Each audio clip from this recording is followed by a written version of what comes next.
தமிழ்நாட்டில் இப்போ புதுவிதமான ஸ்கேம் அரங்கேற தொடங்கியிருக்கு. உங்களோட வீட்டுக்கே ஒரு டூப்ளிகேட் ஏடிஎம் கார்டை அனுப்பி அதன் மூலமாக உங்ககிட்ட இருந்து ஓடிபியை வாங்கி ஏமாற்றக்கூடிய முறை இப்போ புதுசாக தொடங்கியிருக்காங்க. அது எப்படி நடக்கும் அப்படின்னு பார்த்தீங்க அப்படின்னா, உங்கள் வீட்டுக்கு பேங்க்லேருந்து அனுப்புகிற மாதிரி ஒரு ஏடிஎம் கார்டு அனுப்புவாங்க. உங்களுக்கு ரிசீவ் பண்ண ஒரு சில நிமிடங்கள்லேயே, ஒரு சில மணி நேரங்கள்லேயே உங்களுடைய எந்த எண்ணன்னு தெரியாமல் ஒரு சம்மந்தமே இல்லாத ஒரு நம்பர்லேருந்து உங்களுக்கு கால் வரும்.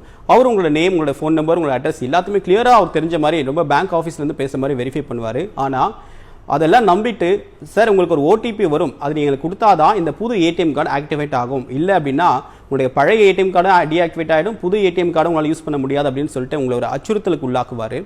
அதை நம்பி நீங்கள் உங்களுடைய மொபைல் ஃபோனுக்கு வரக்கூடிய ஓடிபியை நீங்கள் கொடுத்தீங்க அப்படின்னா உங்கள் பேங்க்லேருந்து இருக்கக்கூடிய அமௌண்ட் மொத்தமாக அவரால் சுவாகா செய்யப்படும். அதன் காரணமாக உங்களால் மோசடி வளையத்துக்குள்ளே உள்ளாகக்கூடிய வாய்ப்பும் இருக்குது. ஸோ எக்காரணம் கொண்டு எந்த சூழ்நிலையிலையும் உங்களோட ஓடிபியை யார்கிட்டையுமே ஃபோனில் ஷேர் பண்ணாதீங்க.